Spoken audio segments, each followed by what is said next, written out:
Hello and good day and welcome to our discussion about digestive system. Okay, so today we will be discussing about digestive system. So before we proceed with our discussion,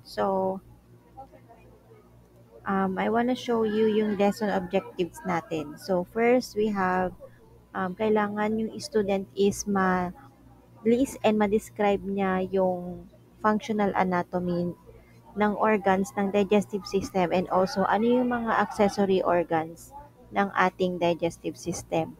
Next is ma-discuss yung mga processes like for example yung control of ingestion, propulsion, mechanical digestion, chemical digestion, and so on and so forth. And ma-compare and ma-contrast yung or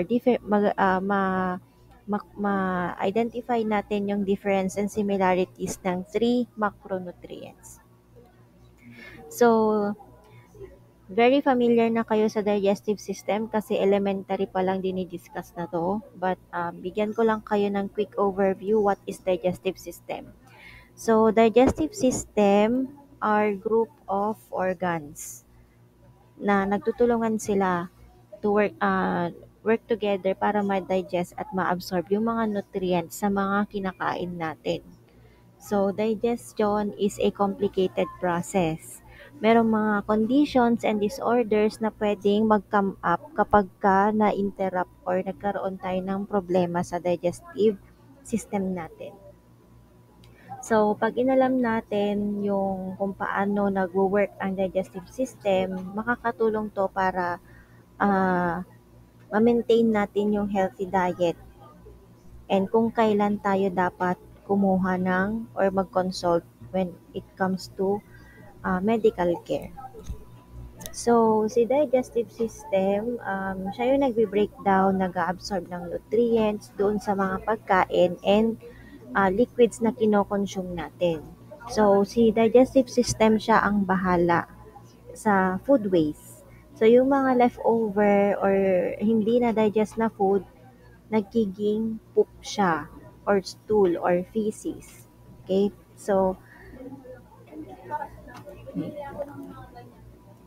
So ang digestion is nag-i-start siya sa mouth. Sandali lang. Okay. So nag-uumpisa ang digestion natin sa mouth.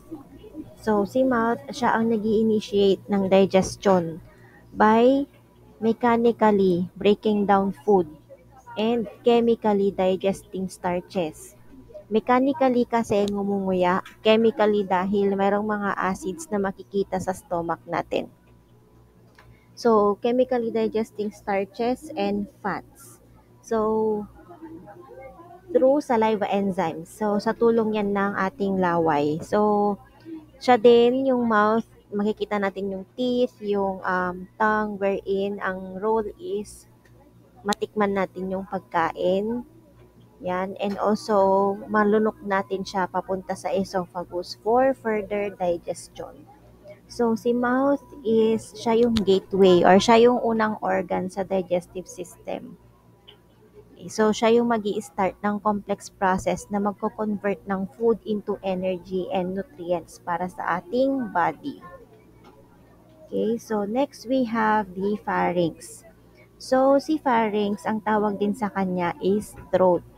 So, si pharynx is muscular tube siya na nagko-connect sa mouth papunta sa esophagus. So, ang role niya is sa swallowing. Tumutulong siya sa paglunok ng pagkain and tumutulong din siya na yung passage ng food from mouth to the esophagus. So, si pharynx or throat, sinisigurado niya na merong safe transit or safe uh, transportation ng pagkain galing sa mouth papunta sa esophagus habang prevent niya yung airway obstruction. Kasi merong part kasi si trachea. Si trachea kasi siya yung responsible sa air. Si pharynx naman siya ang responsible sa food. So pag pinasok ang food sa katawan natin, meron kasing parang opening na magko-close and open kapagka merong, food intake or air intake, gano'n. So, si esophagus naman wait lang, sunod natin si esophagus. So, si esophagus naman, siya naman ang nagko-connect kay throat at saka kay stomach. So, bridge siya. So, sinisigurado niya yung safe na transfer or transit ng food from the esophagus ay from the pharynx to the stomach. So unidirectional food passage siya through precise muscular coordination. So habang bumababa kasi yung food natin, meron nagko-contract kasi yung muscle doon para bumaba yung food papunta sa ating stomach. So merong efficient food transport papuntang stomach yan. So doon pagdating kay stomach, mag-uumpisa na yung chemical digestion. So next we have the stomach. So sa stomach naman, so J-shaped organ siya, as you can see in the image na. So doon nagmi-mix yung mga food kasama yung gastric juices kasi meron tayong tinatawag na stomach acid or gastric juice. So kasama doon yung hydrochloric acid and enzymes na kagaya ng pepsin. So itong mga juices na to, sila yung nagbe-breakdown ng proteins and nagda-digest ng food further. So si stomach, siya din yung nag-churn ng food. So ano ibig sabihin ng churn? So pag sinabi kasi nating churning, no, so nagko-contract yung muscles rhythmically. So kasama doon, nag-mix siya with the digestive juices para ma-break down yung food into a liquid, thick liquid specifically na tinatawag nating chyme. Okay, so um, si stomach, siya yung nagbi-bridge doon sa or nagko-connect sa upper and lower digestive tract. So, sinisigurado ng stomach na merong efficient na breakdown ng food habang pinoprotektahan tayo against pathogens and also to support nutrient absorption. So, another organ sa digestive system is si small intestine naman. So, si small intestine, siya yung pinakamahabang part ng digestive tract. So, 22-foot long muscular tube siya and responsible siya sa majority of nutrient absorption. So, meron siyang tatlong sections. We have the duodenum, jejunum, and ileum. So, si duodenum, siya ang nagre-receive ng bile galing sa liver. Nire-receive din niya ang pancreatic enzymes. Si jejunum naman, hindi jejemon, jejunum. So, deep red siya dahil sa rich blood supply.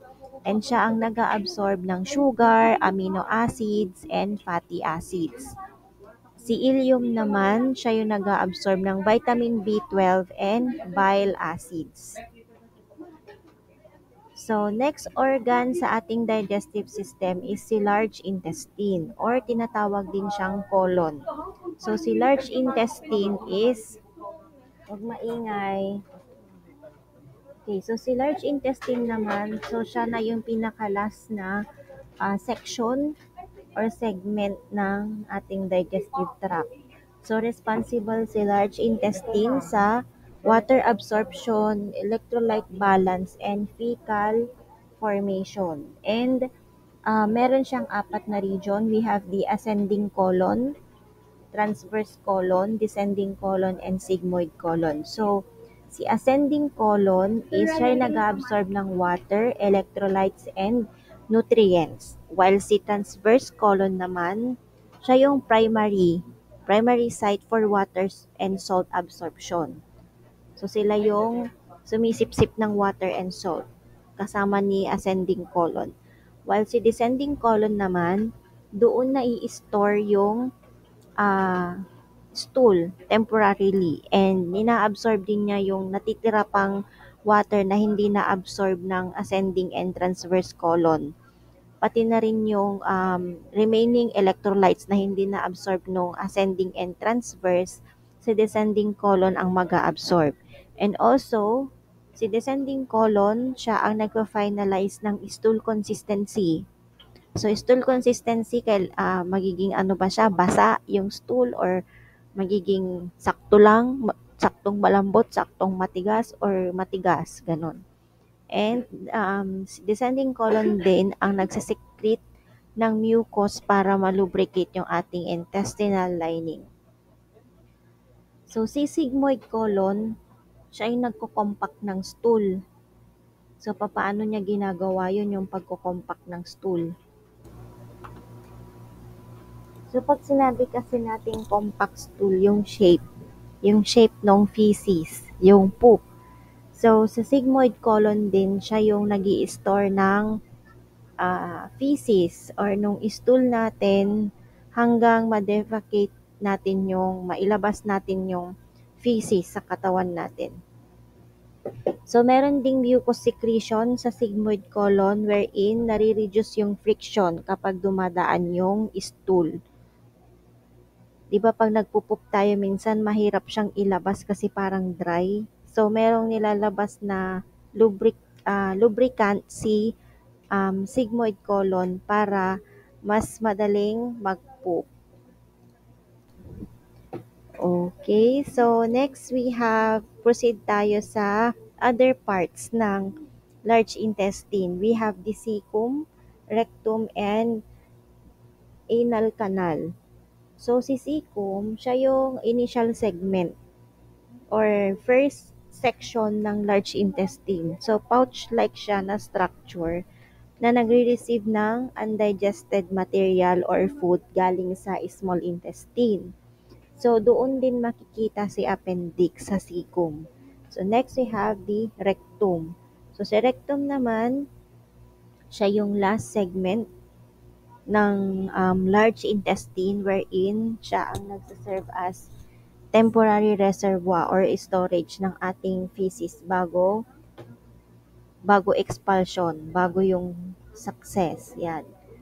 And yung anal canal naman, siya din yung last segment ng ating GI tract or gastrointestinal tract. And responsible siya para ma-maintain yung fecal continence, yung parang yung shape, ganon. And also, siya ang nagpa-facilitate na mag-poop na tayo. Yan yung anal canal. So, ano yung mga accessory organs ng ating digestive system? So, first in the list is si salivary glands. So, si salivary glands, exocrine organ siya na nagpo-produce ng saliva. And meron siyang dalawang parts. We have the major and minor salivary glands. So, si salivary glands is essential siya for digestion, oral health, and lubrication. Okay, and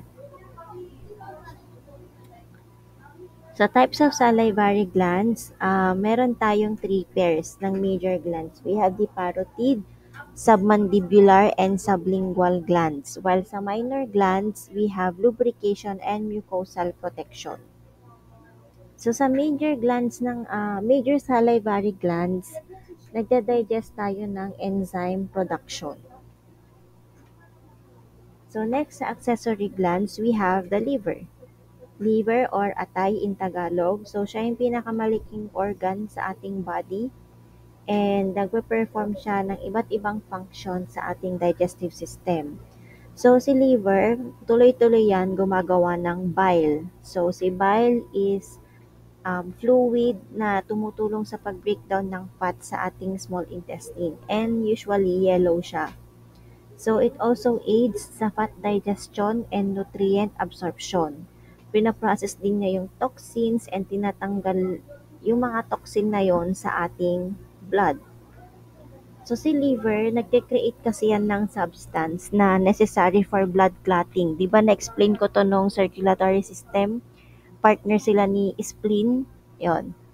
So, necessary si liver when it comes to blood clotting after injury. So, Si liver din ang tumutulong para ma-maintain yung healthy blood sugar levels. So, next naman natin si gallbladder. So, si gallbladder, siya yung small, pear-shaped na organ na nakikita sa ilalim ng beneath sa loob, banda ng liver. So, ang role niya is mag-store and mag-concentrate ng bile na pinoproduce ng ating liver. So, kung kinakailangan, nagre-release si gallbladder ng bile sa small intestine through the common bile duct para mag-aid sa fat digestion. Kasi nga 'di ba si liver, siya yung sa fat digestion. So yun yung ginagawa ni gallbladder. Kapag kailangan, magre-release na siya ng bile. Okay, so next naman si pancreas. So si pancreas, located siya sa likod ng ating stomach. And ang mga function niya is mag-produce ng enzymes na mag-breakdown or magda-digest doon sa sugars.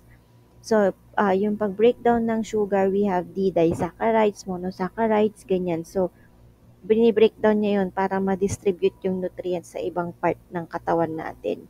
And also, hindi lang sugars ang bini-breakdown niya, no? Pati fats, starches, proteins, yan, during digestion. So, nagre-release si pancreas ng hormones sa ating blood.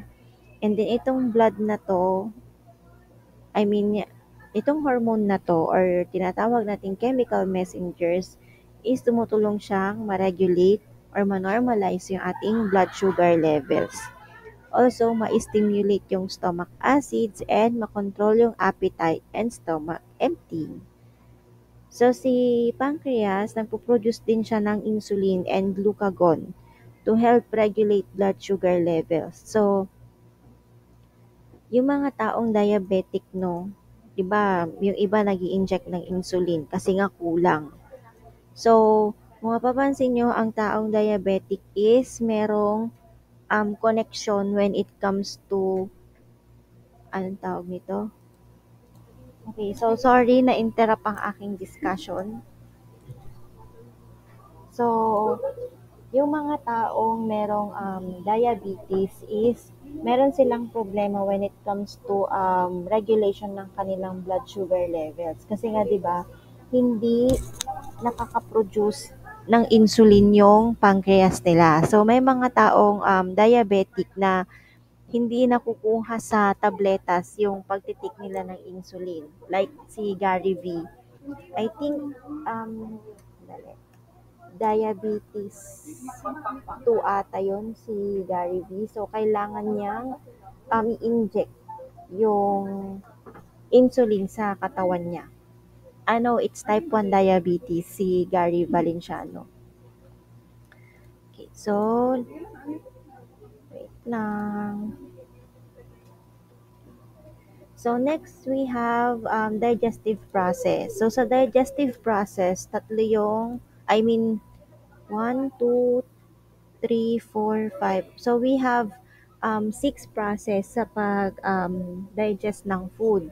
So, una, ingestion. So, sa ingestion, ito yung process na kapag kakain na tayo, ipapasok na natin yung food sa bunganga natin, which is the first step in digestion. So, it is na voluntary act wherein bahala tayo kung kakain tayo kasi kinokontrol natin yung conscious decision natin na kumain. And also, ang role dito ni brain is kapag nagugutom na tayo, magsisend yan ng signal na, o nagugutom na magsisend siya ng signal kay digestive system na kailangan na natin kumain.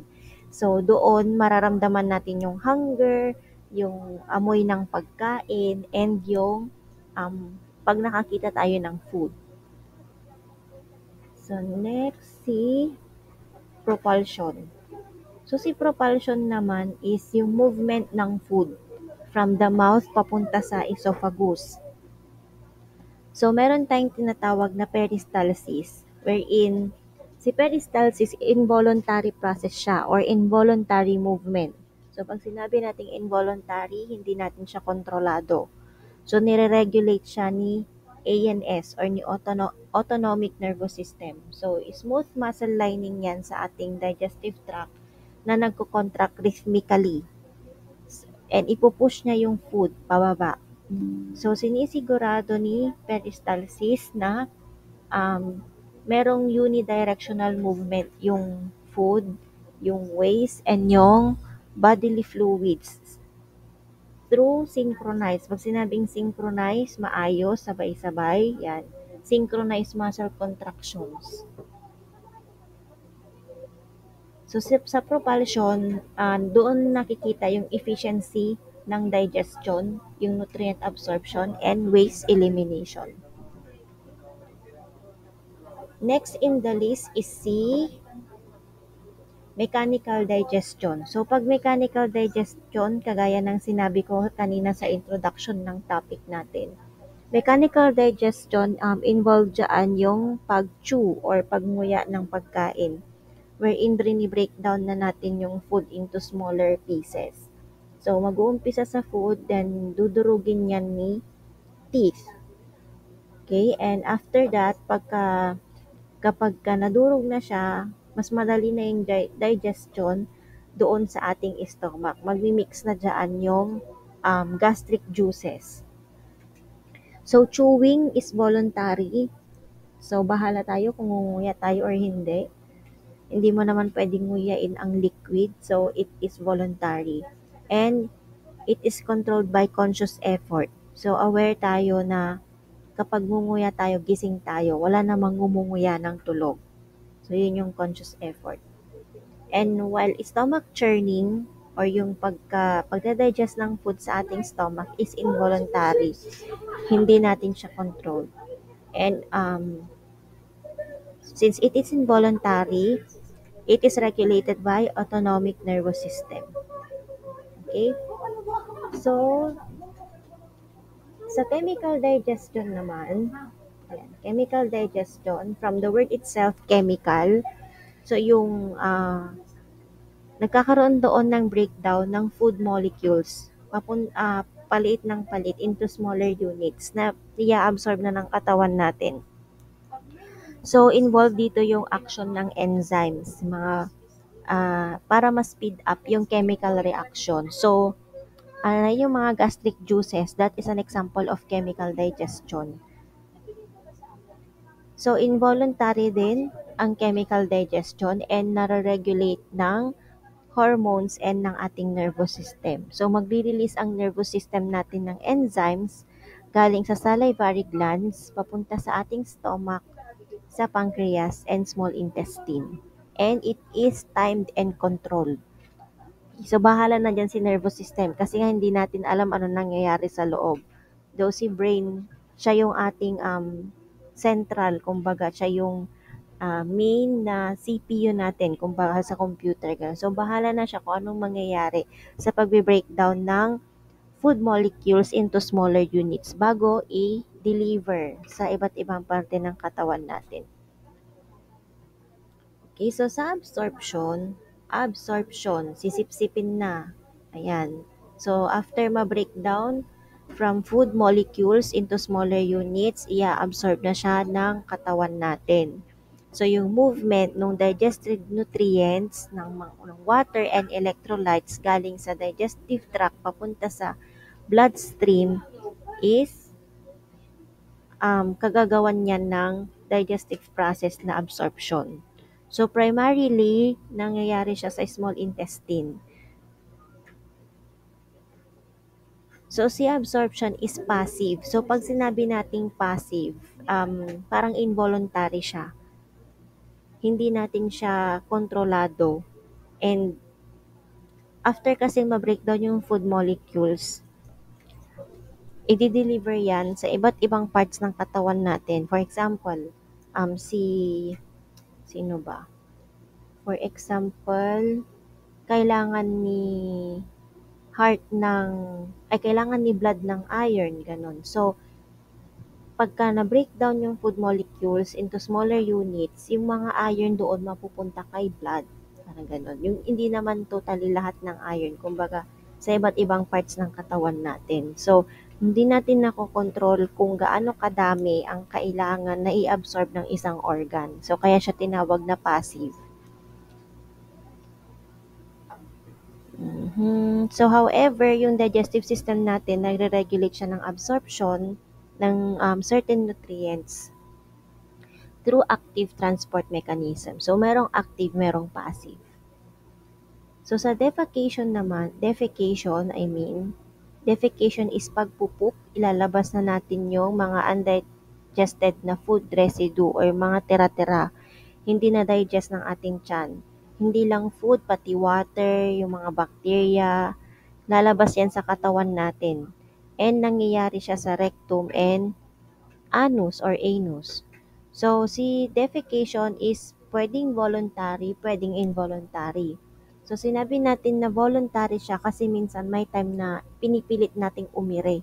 So, pag gusto nating umiri, iiiri natin. Pag hindi, yung bang taing-tai ka na, sorry for the word, napupuk ka na, hindi na siya mapigilan kasi talagang gusto niya lang sumabog. Ganun. So, yun yung involuntary. So, sa rectum, nandoon yung feces and nagsasend yan ng signal sa ating rectum para ma-trigger yung urge na mag-poop.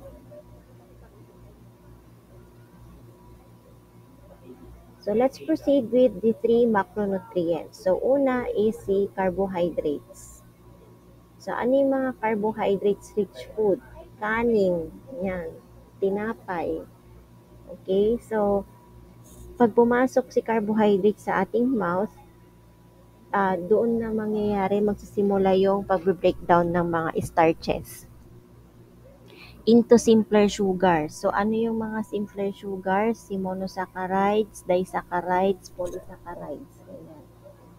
Yan yung mga simple sugars. And then, kapag ka na breakdown na siya, galing sa mouth, pupunta sa small intestine, and doon magtutuloy yung starch digestion through pancreas, sa tulong ni pancreas. Next is si protein, another type of macronutrients sa ating digestive system. So sa process of digestion ni protein, so doon sa stomach natin, meron tinatawag tayong pepsin na na-activate ng ating stomach acid. So doon mag-uumpisa yung pagbe-breakdown ng protein into smaller peptides. So hindi lang kay stomach nangyayari yon, nangyayari din siya kay small intestine wherein si pancreas, meron siyang mga proteases like si trypsin, chymotrypsin, and carboxypeptidase. So basta yun yung mga proteases. And sila yung magtutuloy na mag-breakdown yung mga peptides into amino acids. An example ng mga proteins, we have yung meat, fish, egg, yan. I think milk din. Ay, milk ata, fats ata yun. So, another macronutrients is yung fats. So, sa fats, si small intestine na lang ang nagana dyan. And involved dyan yung si liver wherein kailangan niya si bile para ma-aid or makatulong sa digestion ng fats sa ating katawan. Okay. So, what are the differences ng ano ang difference ng mga macronutrients na to? Anong panagkakaiba-iba nila sa isa't isa? So, sa starting point, si carbohydrate digestion nagsisimula sa mouth. While si protein and fat digestion naman, nangyayari siya sa stomach and small intestine. When it comes to emulsification, yung fats kasi kailangan niyang ma-emulsify or ma-breakdown ng bile bago pa siya ma-digest ng katawan natin. Pero si carbohydrates and proteins hindi na. So, in short, kailangan ni fat ng hormone, ng hormone para ma-digest siya ng ating katawan.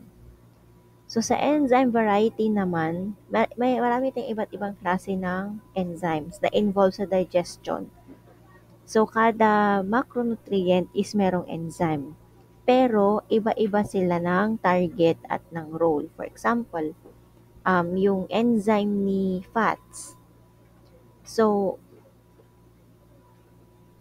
tayo to, si fats, ganito ang role niya, iba rin yung target niya.